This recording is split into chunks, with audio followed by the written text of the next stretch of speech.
think it's hugely insulting. Tonight, tensions rise in Winnipeg as police priorities come under fire. That's one of the biggest issues that we have. It's like industry, it seems to, from what I've seen, the industry has a direct influence on how DFO regulates our fisheries. Plus, the new minister in charge of fisheries is viewed with some skepticism. It bothers me to see another a colonial figure who subjugated the native people of this hemisphere be celebrated with statues and street names. And a Montreal man sets out to decolonize a city street name.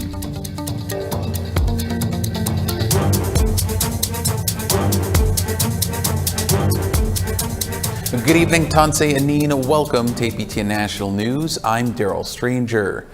Axes are in full swing as the World Police and Fire Games are held in Winnipeg this week. Thousands of first responders from roughly 70 countries will compete in various sports to show off their abilities.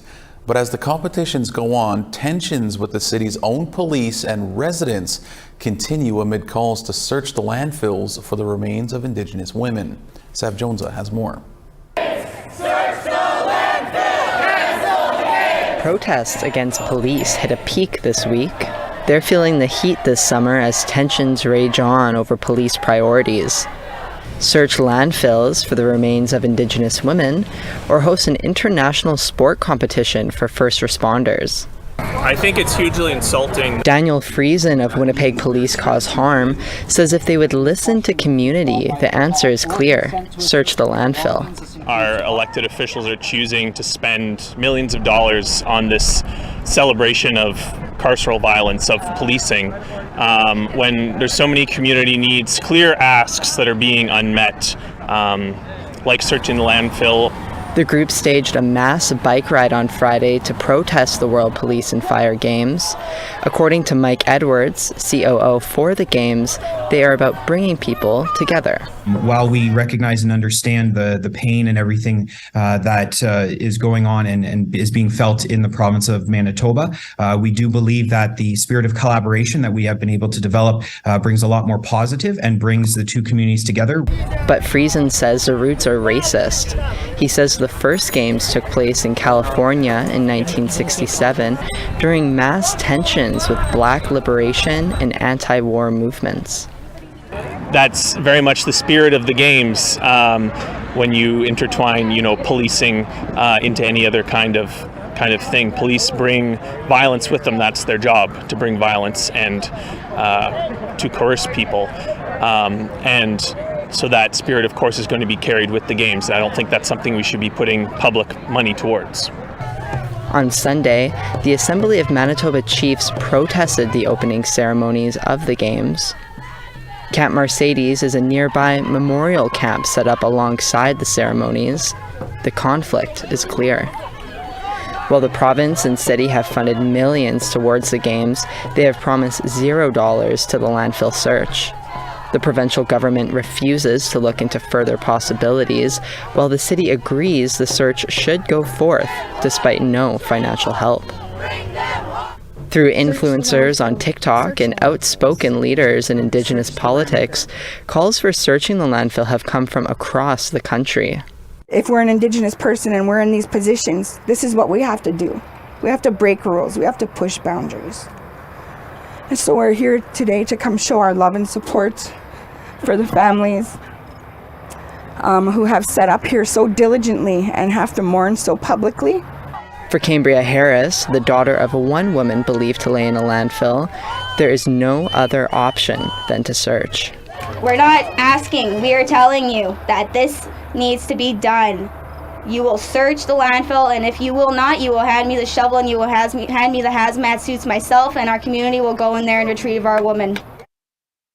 Protesters let it be known last week that their eyes are still on the police and they're in action as they defaced police headquarters on Tuesday, pressuring them to do something. Now, as more than 8,000 athletes and family members relax in Athletes Village at the city's Forks site, Camp Mercedes mourns, and the women in the landfill are not forgotten. Sav Jonesa, APTN National News, Winnipeg.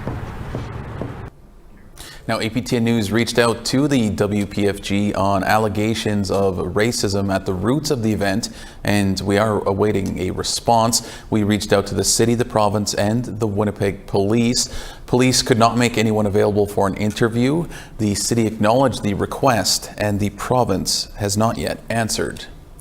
And for more on this, we are now joined by Cambria Harris, joining us from Camp Morgan at the Brady Landfill. Cambria, thank you so much for being here today. You were part of a demonstration Sunday night at the Forks outside of the World Police and Fire Games. Why was it important to take the Search the Landfill's message, to that event? It was important to take it over to that event because back in December, when we found out that my mother had fallen victim to a homicide, as well as 3 other women, we had gathered at Odena Circle to speak about the ongoing injustices that we are currently facing in regards to retrieving our loved ones before I went to go speak to Ottawa. And 8 months later, nothing within this fight has changed besides words of affirmation with no further actions to retrieve these women. And with the Winnipeg Police Fire Games going on right now on the same grounds as Camp Mercedes, which is a memorial encampment for one of the women who were believed to be in that landfill, it's a smack in the family's faces. You know, behind the Winnipeg Police Games, there's literally a memorial encampment set up where a grieving mother is sitting there missing her daughter and wanting her to get retrieved from that landfill. And there's people from all around the world coming here to this $9 million event, not knowing what was going on. During the demonstration, people were laughing at us. They were shouting things. There was a water bottle thrown over the fence, as well as just people coming out of that event and coming to ask questions. One of the officers from Poland actually came to stand with us and stood with us for a good amount of time. And I think that in itself was sending a message that, you know, this needs to be talked about and this needs to be acknowledged. If you have a treaty acknowledgement standing at the front of your Winnipeg Police Games, then you need to be respecting the woman. If you have a sacred teepee sitting within there, then you need to start respecting the sacredness of our women as well. And it wouldn't have had to have come to that point had they have just taken action from the very beginning. Now, Winnipeg police say the protest was a disturbance and say the crowd was aggressive. What do you say to that?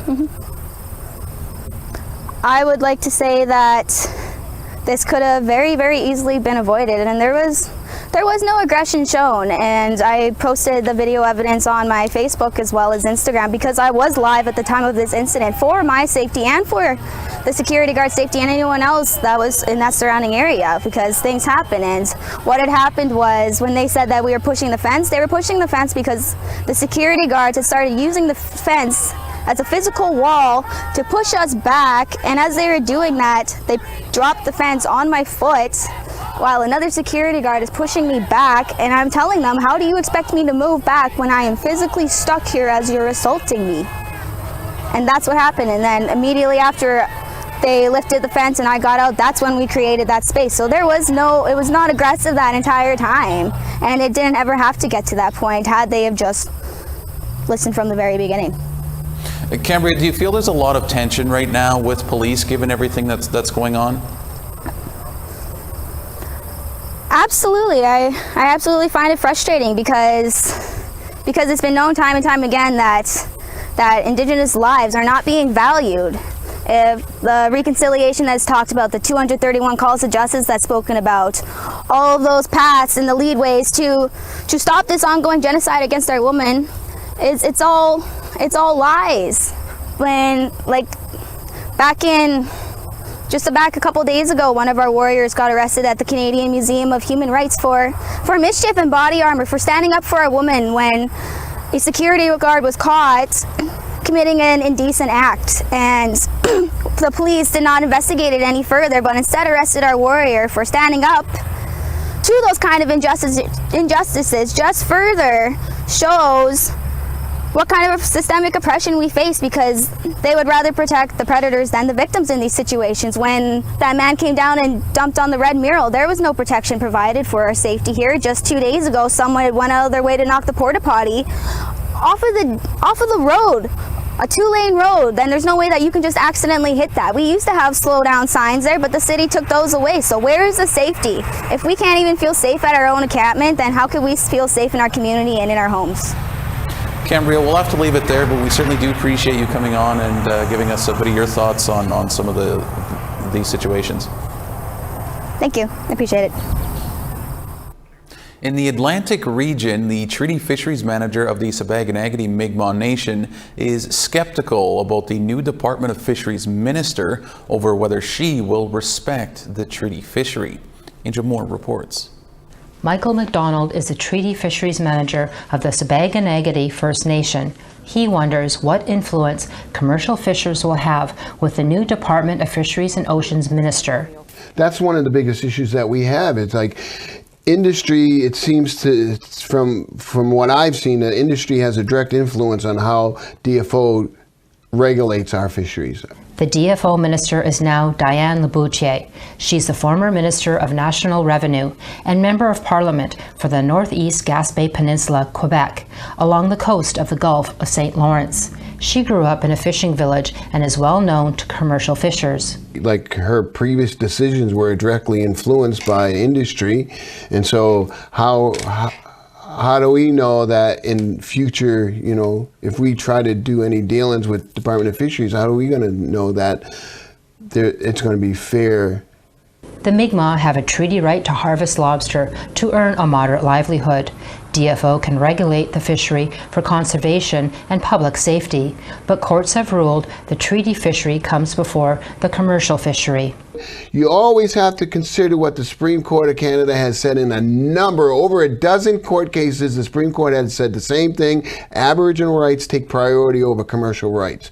And actually, it's not even commercial, it's not a right, it's a privilege. Whereas our right to fish is a right. It's a right that's protected by the Constitution of this country. APTN News requested an interview with Laboutier, but fisheries spokesperson Jeff Woodland says the minister is not available while she takes on her new role. Angel Moore, APTN National News, Jabuktuk, also known as Halifax. All right, it's time to step away for a moment. We still have plenty more news to come. Stay with us.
Welcome back to APTN National News. From professional sports teams to streets and statues, removing names of controversial historical figures has been of interest in recent years here in Canada.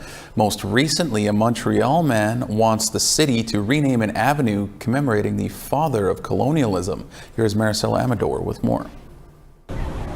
This might seem like an unassuming bust of Christopher Columbus, but This represents rape, slavery, colonialism, brutality. It's really surreal to see this. Concordia University student Ray Coelho started a petition to rename the Christophe Colomb, or Christopher Columbus Avenue in Montreal. His colonial legacy, Coelho says, does not have a place in our society. It bothers me to see another a colonial figure who subjugated the native people of this hemisphere be celebrated with statues and street names. A street name is basically giving them prominence, and I don't think we should give prominence to someone like Christopher Columbus and his legacy.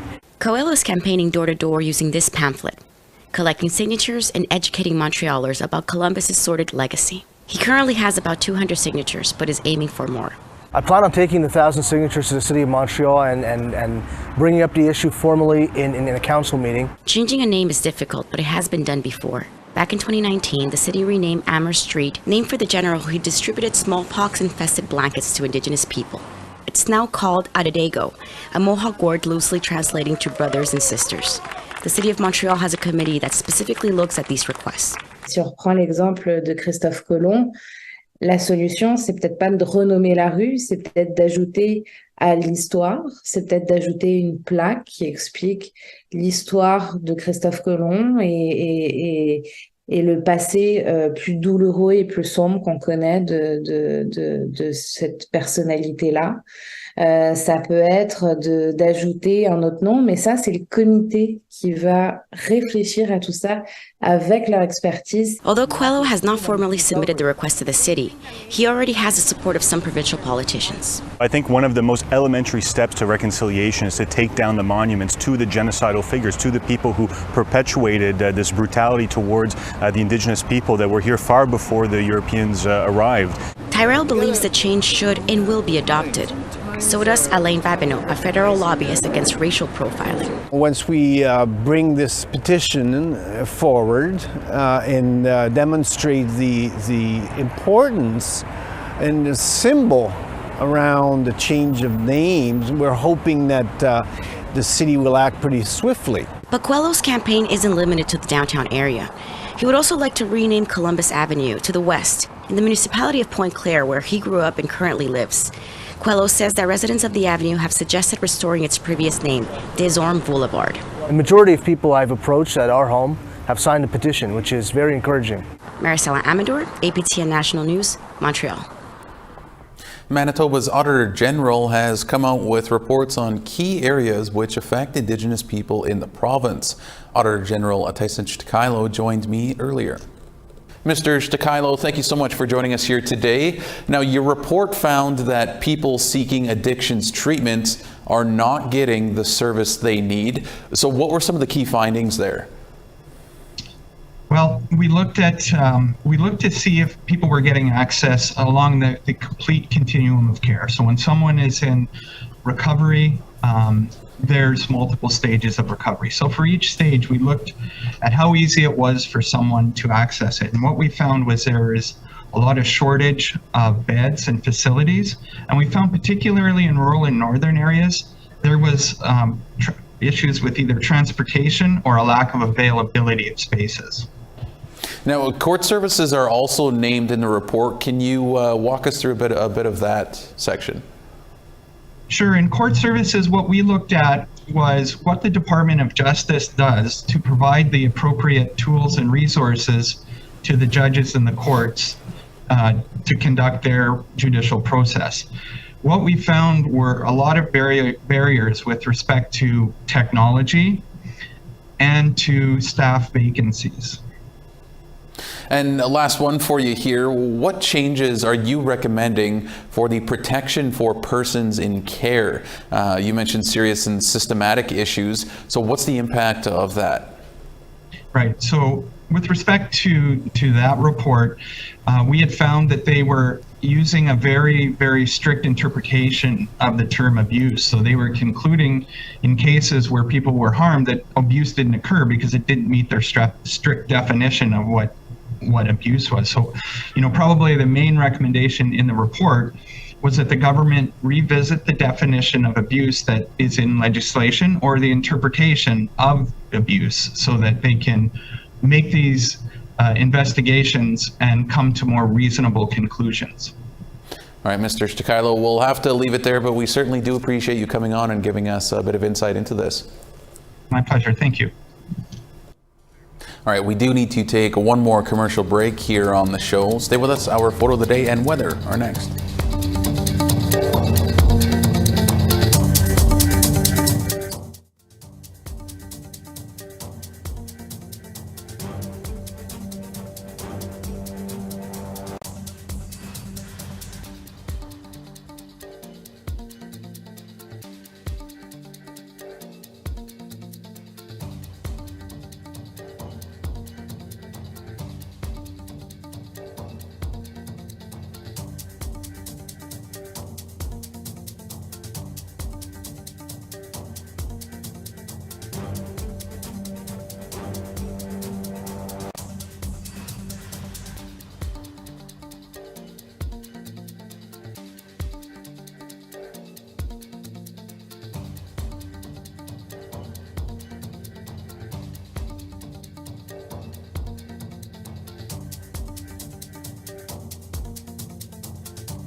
Welcome back. It's time now for our photo of the day.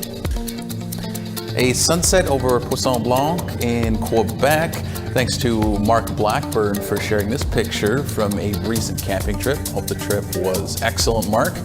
If you want to be featured as our photo of the day, be sure to email your pictures to share@aptn.ca, or you can tag APTN News on Instagram. All right, now let's take a look at tomorrow's weather forecast. Starting on the East Coast, 18 in Showers in St. John's and 24 in Halifax. 16 in Happy Valley Goose Bay with showers and 17 in Cartwright. 22 in a mix of sun and cloud in Quebec City and 22 in Montreal. Some showers and 24 in Toronto and 23 in North Bay. 23 degrees in Timmins and 22 in Thunder Bay. Some showers and 21 in Churchill and 24 in Thompson. 27 in showers in Barons River and 27 in showers in Winnipeg. 32 degrees in Swift Current and 29 in North Battleford. 26 and rain in Buffalo Narrows and rain in 22 in Stony Rapids. As we continue west, at 19 in showers in Fort Chippewa and 24 in showers in Peace River. Some rain in 25 in Edmonton and 30 degrees in Lethbridge. Clear and 22 in Vancouver and 18 in Bella Coola. 17 in showers in Prince Rupert and 18 with some rain in Fort Nelson. 21 degrees with rain in Whitehorse, and 25 in Dawson. 25 in a mix of sun and cloud in Norman Wells, and 25 in Wrigley. 26 degrees in Inuvik, and 25 in Colville Lake. Clear and 23 in Baker Lake, and 18 in Clear in Cambridge Bay. 17 degrees in Iqaluit, and 9 degrees in Iqaluit.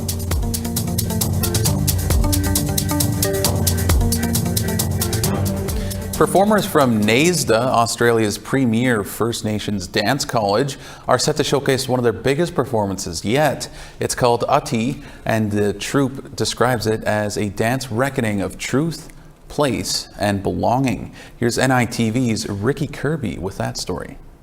A dance warm-up with First Nations flair. These developing artists are set to take audiences on a journey of survival and belonging in their performance of Ati. The show is quite impactful. It'll probably be uncomfortable for some who aren't ready to hear an Indigenous perspective, because it is about truth-telling, and so we depict a system throughout the show that inflicts pain. Ati means journey in the Merriam-Webster language from the eastern islands of the Torres Strait. Like the name is a journey. It does cover a lot of serious topics for our peoples. I'm trying to connect on a very deeper level, and I really enjoyed the process of just collaborating with Dion and just trying to share his story through our bodies. It's filled with cultural and contemporary First Nations dance stories, vibrant projections, and an emotionally charged soundscape of song and live voices. All of those elements together with costuming, live voices, the cultural elements at the top and the end of the show, it just, bring the show to life. Ati features 29 Aboriginal and Torres Strait Islander developing artists from NASDA Dance College who come from across the country. In 2026, NASDA Dance College will be celebrating its 50th year of training and developing young creative artists. Their performance is sure to leave a lasting impression. For wider audiences, I hope it creates a bit more of an awareness. Dance is an educational tool. You can use it to educate people about our cultures, and hopefully people will understand a little bit more about our experiences. Come along with us on this journey. You won't regret it. That's just pretty much it. Just watch us be deadly out there. Ricky Kirby, NITV News. What a great story there. It's great to have stories from all around the world. All right, that is all we have for you tonight on APTN National News. If you missed anything from our show tonight, our website, aptnnews.ca, will have more information for you on there. For all of us here, thank you so much for joining us. Miigwech, Gananaskmatan, and have a great night.